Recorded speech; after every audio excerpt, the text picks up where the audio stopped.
Donc on va changer un tout petit peu de sujet, ou en tout cas c'est dans le prolongement de la présentation de Jean-Yves Madec. On va parler un petit peu d'environnement, de faune sauvage, avec Madame Wittkock, qui est chargée de recherche à la Tour du Valar, spécialisée dans tout ce qui est transfert des mécanismes d'antibiorésistance dans l'environnement et la faune sauvage. Ça marche pas? Si, c'est tout bon. Donc bonjour à tous, excusez-moi, j'ai une voix un peu étrange, mais j'espère que vous arriverez à me suivre quand même. Jean-Yves a tout à fait bien fait la transition avec ce dont je vais vous parler. Donc on a vu, donc déjà merci aux organisateurs parce que je pense que c'est vraiment intéressant d'avoir des occasions comme celle-là de parler de plusieurs compartiments en même temps. Et donc on a commencé par les deux compartiments qui sont les plus évidents, on va dire, qui sont les deux compartiments qui sont directement traités avec les antibiotiques, les humains d'une part et les populations d'animaux domestiques d'autre part, qu'ils soient de rentes ou les chiens et les chats. Mais ces deux compartiments qui sont bien sûr ceux où on a les principaux enjeux dont on a parlé dans la première présentation, les enjeux de santé et les enjeux économiques, ils ne sont pas indépendants de ce qui se passe autour, ils sont dans l'environnement qui est un compartiment, mais en fait un compartiment tout à fait multiple. Et donc on sait beaucoup moins de choses sur ce compartiment, mais je vais essayer de vous expliquer ce que l'on sait et quelles sont les pistes pour prendre conscience de l'importance de ce compartiment et de comment on peut gérer son impact, ou en tout cas le rôle qu'il peut avoir dans la dynamique. Donc alors, la première question que vous vous posez, c'est qu'est-ce que ça vient faire ici, l'environnement ? Bien, c'est ce que je viens de dire, c'est que en fait, ce qu'on voit tout en haut à gauche, les animaux domestiques, et tout en haut à droite, les humains, avec au milieu ce dont a parlé Jean-Yves, les produits animaux, c'est en lien constant et multiple avec plein de compartiments qui sont environnementaux. On peut penser au sol, on peut penser à l'eau, notamment via les eaux usées. Il faut savoir qu'on n'a pas de réglementation spécifique pour l'instant, que ce soit au niveau national ou européen, sur ni l'élimination des bactéries antibiorésistantes, ni l'élimination des résidus d'antibiotiques dans les eaux usées. Donc en fait, on va avoir dans les eaux usées, qu'elles soient issues de nos toilettes ou de celles des hôpitaux ou encore des élevages, des résidus d'antibiotiques et des bactéries antibiorésistantes qui vont arriver dans les milieux aquatiques et qui vont être en lien comme ça avec les cultures d'une part et avec la faune sauvage d'autre part. Donc les compartiments dans lesquels il y a les enjeux majeurs que sont les animaux domestiques et les humains sont liés à l'environnement de manière constante. Donc c'est pour ça qu'on ne peut pas se cacher le rôle potentiel de l'environnement dans la dynamique des antibiorésistances. Alors, qu'est-ce qui se passe dans ces compartiments ? La première réponse, c'est ce que je vous ai dit au début, c'est que on a beaucoup moins d'infos que sur les humains et les animaux domestiques. Bien sûr, les recherches qui ont été faites ont d'abord porté sur les humains et les animaux domestiques, et les recherches sur les autres compartiments sont plus récentes et beaucoup moins nombreuses, donc on a moins d'informations. Néanmoins, on a quand même quelques éléments qui nous font prendre conscience de l'importance de ces compartiments, et notamment on sait qu'il y a de nombreux transferts à la fois de gènes de résistance et de bactéries antibiorésistantes entre ces compartiments, et notamment parce qu'on va trouver des BMR, donc des bactéries multirésistantes, qui sont identiques dans les différents compartiments. La difficulté étant que lorsqu'on trouve une bactérie identique chez la faune sauvage et la faune domestique par exemple, on ne sait pas par quelle voie elle est passée de l'un à l'autre, ni dans quel sens.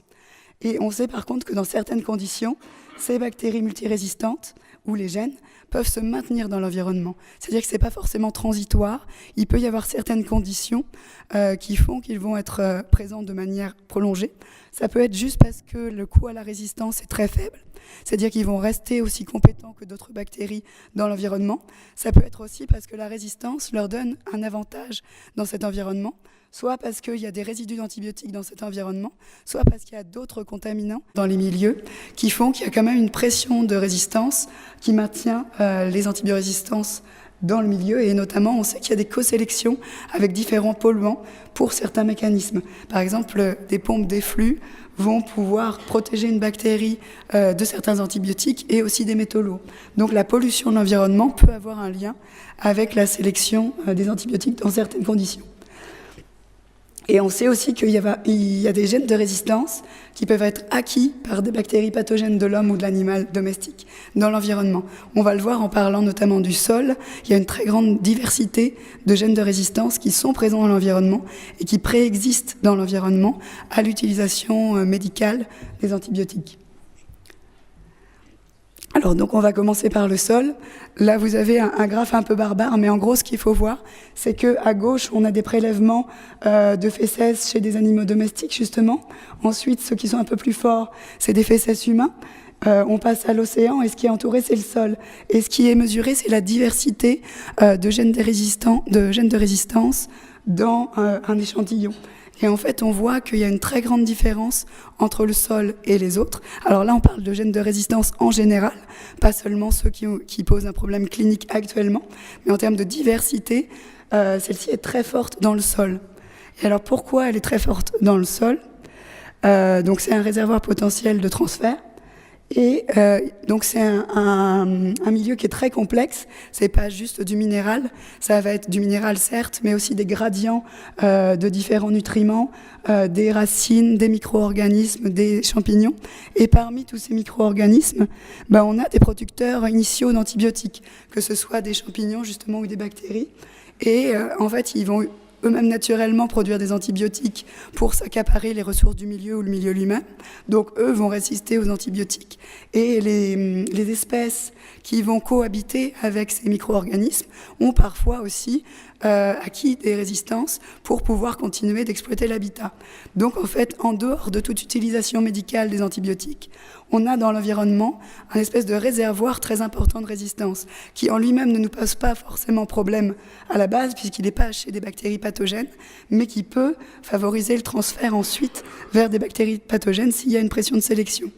Et donc, il y a encore beaucoup de questions qui se posent sur ce compartiment-là, qui sont les impacts des activités humaines sur ces compartiments, notamment des bactéries issues des élevages, des résidus d'antibiotiques, etc.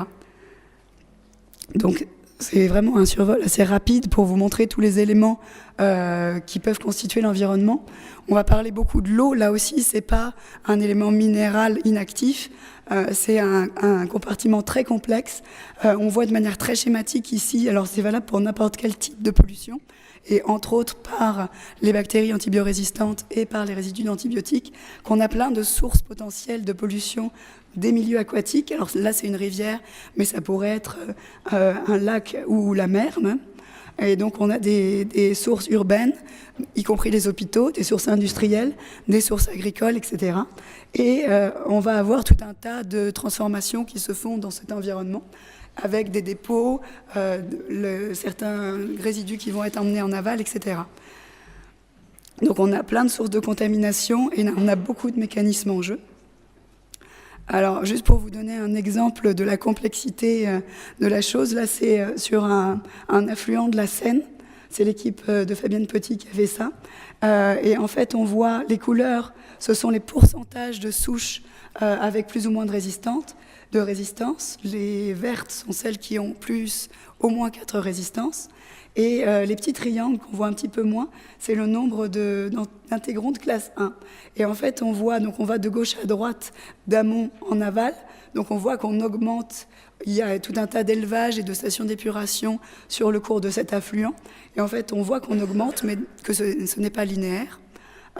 Donc on a un phénomène d'accumulation, mais qui doit être beaucoup plus complexe que ça, qu'il doit y avoir de la sédimentation, qu'il doit y avoir de la destruction.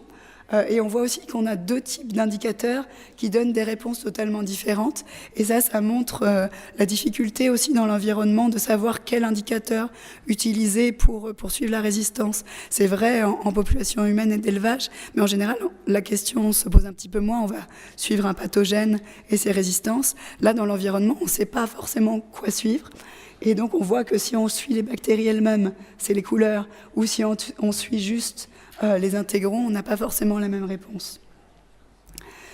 Donc il y a différents marqueurs qui sont à prendre en compte, et dans tous les cas, c'est un compartiment de transfert qui semble important et qui a un fonctionnement très complexe. Et ensuite, juste pour vous rappeler que les antibiotiques sont seulement une forme de biocide. C'est-à-dire que littéralement, c'est quelque chose qu'on va utiliser pour tuer des êtres vivants. Mais en fait, il y a plein d'autres choses qu'on utilise, que les humains utilisent pour tuer des êtres vivants. Ça peut être dans le traitement du bois, ça peut être dans les désinfectants qu'on va utiliser dans différents établissements. Et tous ces biocides peuvent éventuellement avoir aussi un impact sur la sélection des bactéries. Très schématiquement, en général, là où on va les utiliser, l'effet biocide voulu va marcher normalement s'il n'y a pas encore de résistance. Donc si c'est des désinfectants par exemple sur les sols d'un hôpital, avec la bonne dose de biocide, ça va fonctionner. Mais dans l'effluent, donc par exemple dans les eaux usées, déjà on va avoir une réduction de la concentration. Là on va juste parler d'écotoxicité. Mais par contre, ensuite, dans le milieu naturel, donc par exemple dans la rivière, on va avoir des doses bien plus faibles, mais qui parfois donc, ne sont plus écotoxiques, non plus d'effets massifs et biocides, mais qui peuvent toujours avoir un impact sur la sélection de résistance. Donc en fait, les antibiotiques, pour le point de vue de l'environnement, ça s'inscrit dans un point de vue plus global, qui est la gestion des biocides et de leur impact sur la sélection des bactéries, et notamment de résistance chez des bactéries qui peuvent revenir vers l'homme par la suite. Et juste pour avoir des éléments de comparaison sur les différents types d'effluents, on voit en haut toutes les couleurs de ce qui vient d'activité humaine. Donc ce sont des marqueurs génétiques de résistance dans les effluents d'hôpitaux, des EHPAD, des effluents urbains ou d'abattoirs. Et on voit qu'on est un peu sur les mêmes taux de résistance. Alors là, on n'est pas du tout dans du qualitatif, on est vraiment sur du quantitatif. Et on voit que dans les milieux naturels, on en a quand même, mais on est sur un degré de quantité bien inférieur. Et néanmoins, comme ils sont présents, on peut avoir des pressions de sélection. Alors, on va finir par la faune sauvage, qui est le compartiment sur lequel moi je travaille en particulier, et qui est au sein de l'environnement le compartiment sur lequel on sait le moins de choses. On sait qu'il y a des bactéries multirésistantes qui sont portées dans de nombreuses espèces, même dans des écosystèmes isolés. En fait, dès qu'on va chercher de manière assez large, par exemple des BLSE chez une espèce, où que ce soit, on va en trouver. Mais on va trouver, en général, quelle que soit l'espèce, quel que soit le continent, un gradient en fonction de l'écosystème dans lequel elle se trouve et des interactions qu'elle va entretenir avec les humains. Et en fait, plus il va y avoir d'interactions avec les activités humaines, plus on va avoir de proportions d'individus qui portent les résistances, et plus on va avoir de diversité de ces résistances, et en général de proximité de ces résistances avec celles qu'on trouve chez l'homme ou l'animal domestique. Donc par exemple, si vous allez en Antarctique, vous trouvez quand même des résistances chez les oiseaux sauvages, mais vous allez en trouver plus près de la base scientifique, où les chercheurs ont leur petite station d'épuration, etc., que de l'autre côté de l'île. Même chose dans les Galapagos, vous allez trouver des antibiorésistances, mais vous allez en trouver plus près du port touristique que dans les zones les plus isolées de l'île. Et à l'échelle française, nous, quand on travaille en Camargue, on retrouve un petit peu les mêmes choses. Donc, juste pour vous donner un exemple, donc, oui, ce que je disais, on trouve des souches identiques chez les humains, dans les élevages et dans la faune sauvage. Donc ça veut dire qu'il y a des échanges, mais ça ne nous donne pas l'information de comment se font ces échanges. Donc il nous reste encore beaucoup de choses à apprendre. Et juste pour vous illustrer un peu comment on peut travailler sur les populations de faune sauvage, donc ça c'est un travail qu'on a réalisé avec le CNRS de Montpellier, le CHU de Montpellier, entre 2012 et 2017. On a travaillé sur 2 espèces de goélands. Alors on a l'espèce urbaine, les goélands leucophées, c'est l'équivalent des goélands argentés sur la façade atlantique, c'est les goélands qui sont en ville et qui vont se nourrir de nos déchets. Et les goélands, donc ça c'est le petit point jaune qu'on voit là, et c'est le petit poussin. Et le point bleu, c'est une espèce qui s'appelle le goéland railleur, qui va nicher dans les mêmes types d'endroits, qui va se reposer dans les mêmes endroits que l'autre espèce, donc il y a des échanges entre les 2 espèces, mais qui, elle, va se nourrir en mer. Donc c'est l'alimentation qui va changer. Et par rapport au gradient qu'on voyait dans la diapo d'avant, c'est une espèce qui a moins d'interactions directes avec les activités humaines. Et donc on a regardé basiquement les entérobactéries résistantes aux céphalosporines, mais aussi au carbapénème. chez ces goélands. Et en fait, on a trouvé 22 souches d'Escherichia coli chez 18 poussins de goélands et qui sont résistantes au carbapénème. Et on les a trouvées seulement chez l'espèce qui est la plus proche des hommes, chez celle qui se nourrit de nos déchets. Et par contre, chez l'autre espèce, on a trouvé des BLSE, mais on n'a pas trouvé ces résistances au carbapénème. Alors, on ne sait pas dire quelle est la voie de contamination. C'est ce qu'on est en train d'investiguer pour le moment. Mais la piste, c'est soit l'alimentation, soit l'eau. Et alors, c'est pas sûr que ce soit en France, puisque les souches d'entérobactéries avec en plus ce gène qui s'appelle VIM1 sont très rares en France. Et du coup, il est possible aussi que ça soit issu d'autres pays méditerranéens, parce qu'il faut savoir qu'un goéland, ça peut voyager. Alors, pas trop pendant la période de reproduction, mais avant et après, on les a bagués pour voir justement quelle était leur capacité de dispersion. Et un poussin comme ça qu'on échantillonne, un mois après, il peut être aux Pays-Bas, ou il peut être en Espagne, ou il peut être en Grèce. Donc en fait, ils peuvent potentiellement disperser d'une part, et eux-mêmes se contaminer d'autre part, dans différents pays.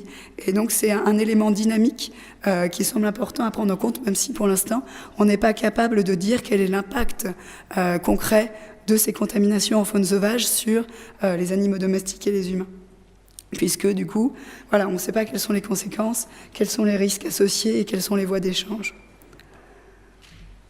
Donc en conclusion, avant de passer à ce que j'avais prévu, peut-être je vais revenir sur ce qu'a utilisé Jean-Yves comme exemple, parce que je trouvais ça assez bien comme vision concrète des choses. Alors bien sûr, l'échec thérapeutique en faune sauvage, clairement, en fait, on s'en fout, puisqu'on traite très rarement la faune sauvage, et quand on la traite, en général, qu'un individu meurt, il n'y a pas le problème social dont on parlait pour les chiens et les chats. Et pour une population même en danger, c'est assez rare qu'un individu soit crucial. Par contre, les infections nosocomiales, c'est des choses qui existent, qui sont documentées. Alors là aussi, on y prête moins attention parce qu'il y a moins d'enjeux. Mais dans les centres de soins, il y a différentes études qui montrent que quand les individus, que ce soit des oiseaux ou j'étais dans un jury de thèse sur les grands primates en Afrique, dans les centres de soins, ils rentrent avec peu de multirésistance et ils peuvent sortir avec beaucoup. Alors quel impact ça a, on ne sait pas. Mais en tout cas, c'est un lieu de transmission de la multirésistance et peut-être de transfert ensuite vers d'autres endroits. Pour ce qui est de la transmission animal-homme, on l'a vu, elle existe. Alors on y pense moins parce qu'on n'est pas sur des produits animaux, mais la chasse, c'est quand même 2 millions de personnes, par exemple, en France. Donc la chasse, c'est un élément direct de contact entre faune sauvage et humain. C'est un des éléments directs. Donc il y a quand même des contacts directs entre faune sauvage et humain. Il y a aussi des contacts directs entre faune sauvage et animaux domestiques, en tout cas quand les animaux sont en plein air. Donc il y a des échanges qui existent et qui doivent être pris en compte. Et on peut imaginer aussi que tous ces animaux qui portent des résistances aux antibiotiques et qui sont éventuellement en lien avec des résidus d'antibiotiques dans les systèmes aquatiques, ça a un impact sur leur flore bactérienne et ça peut aussi avoir un impact sur la sélection de résistance aux antibiotiques dans leur flore commensale. Mais ça, c'est des choses qui restent à explorer parce que, comme je le disais au début, on manque d'informations pour ce compartiment.